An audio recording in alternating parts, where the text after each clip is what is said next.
Hi, this is Andy from Black Veil Brides, and I'm going to do a little drawing here today, or doodling, as I call it, because I'm not really much of an artist, but I do it more as a cathartic thing. So we're going to do an interview while I'm drawing, talking about the fans and art and the future and all the best stuff.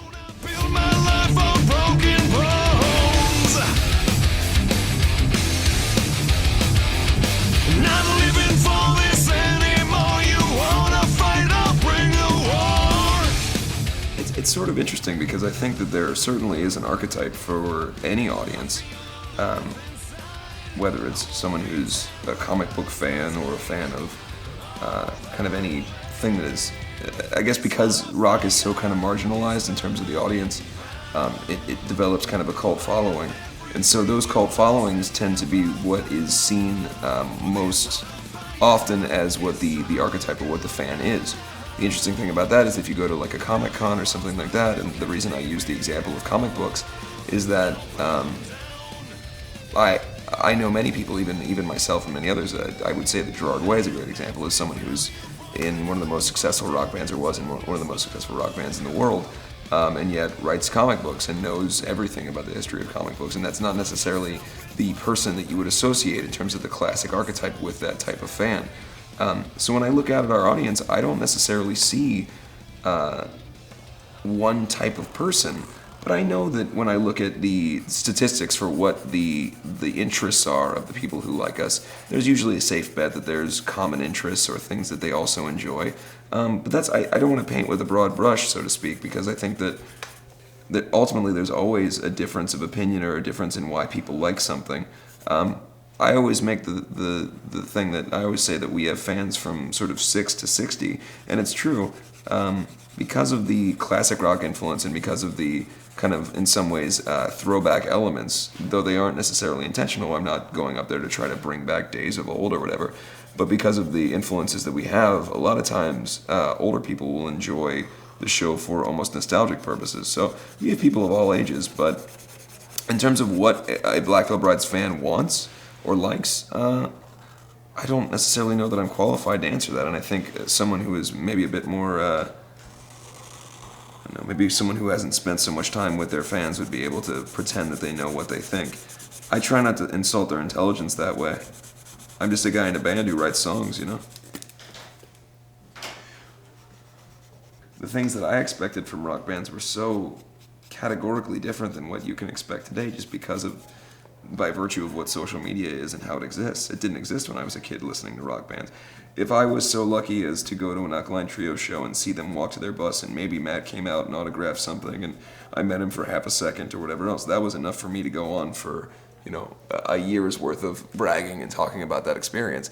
Now, like last night, for instance, we were in Niagara, and I went out after the show, as I usually do, to sign things, and I didn't take enough pictures with people for one person's liking, and so they were screaming jerk at me.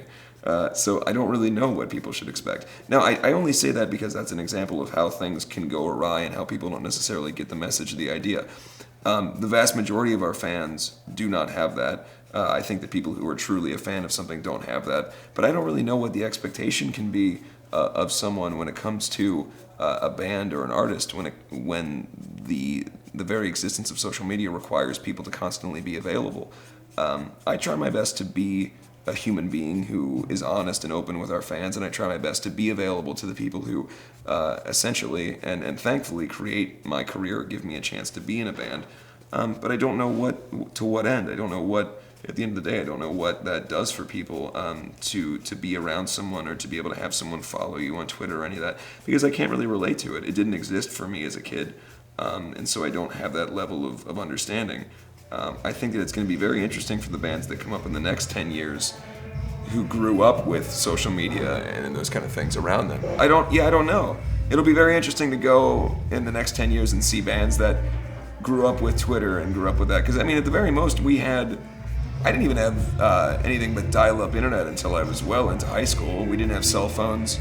I was the last generation or the last bastion of people that didn't have that. And so you looked at bands in a different way.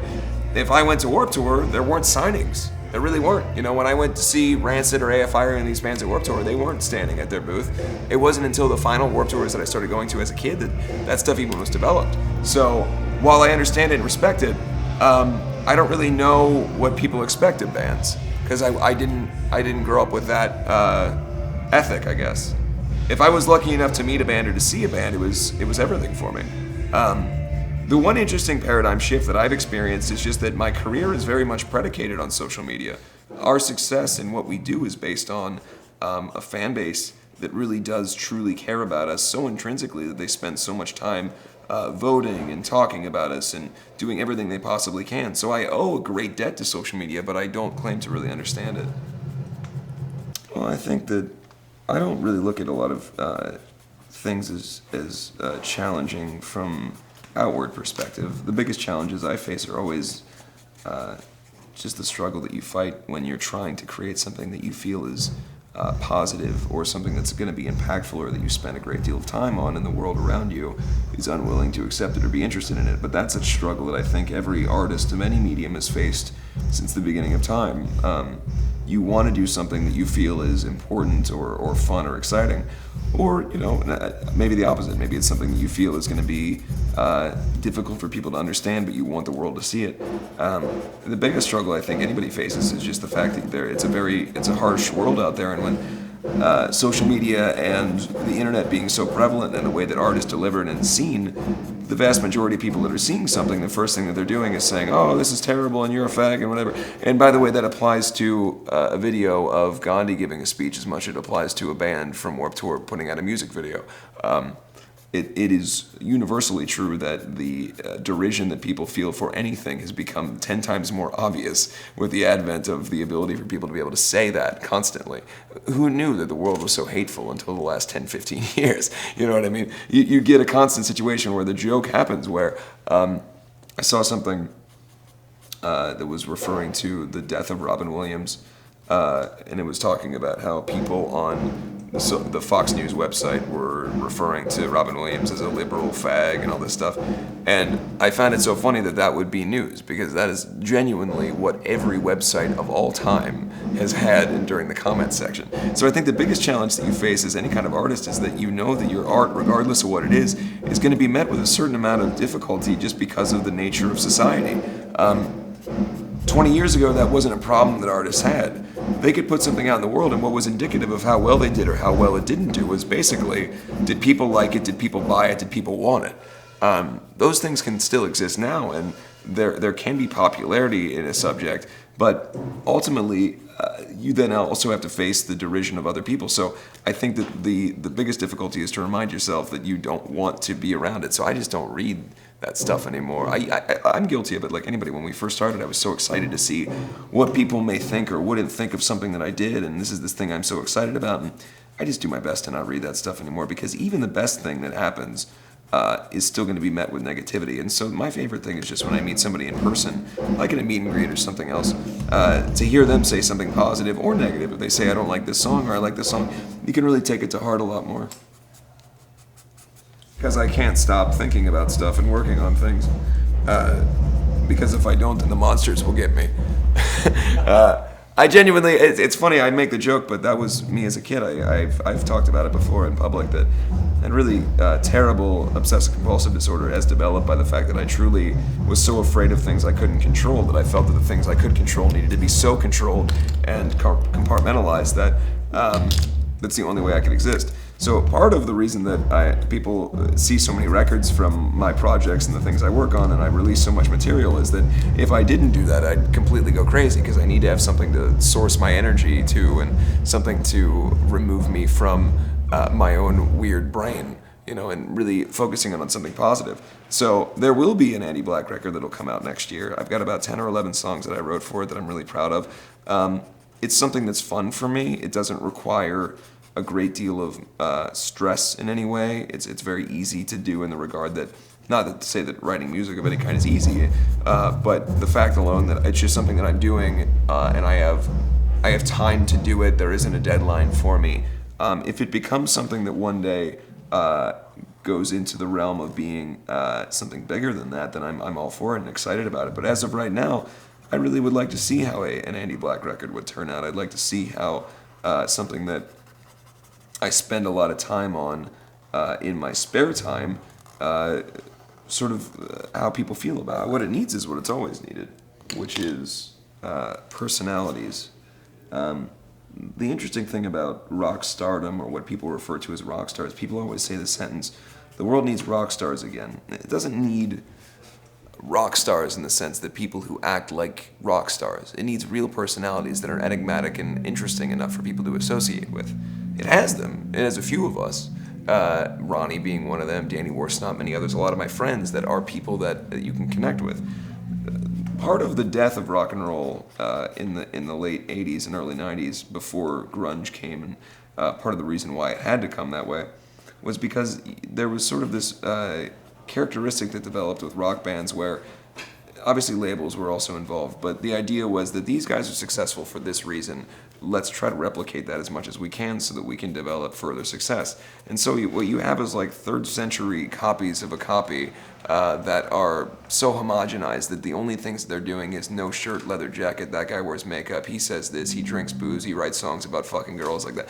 It got to the point where there were rock stars, yes, in the conventional sense that they were all very boisterous and they had ideas and whatever else, but there wasn't. You can't describe why David Bowie is David Bowie. There is no way to say why he is that way, other than to say somebody is like David Bowie. What rock needs is the same thing that happens when someone tries to describe what salt tastes like.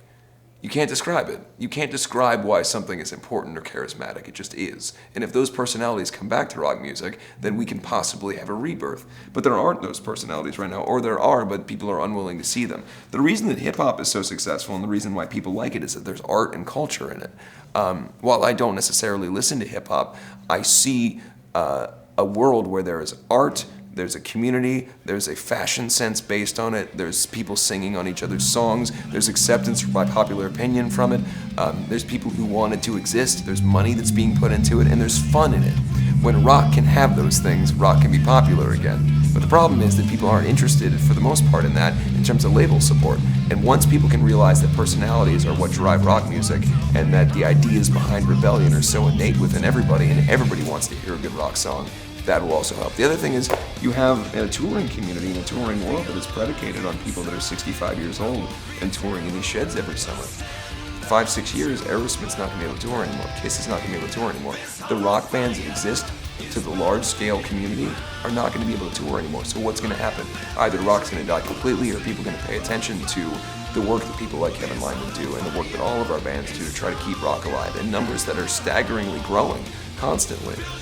We have something, it's just not there to the popular opinion, but that's okay.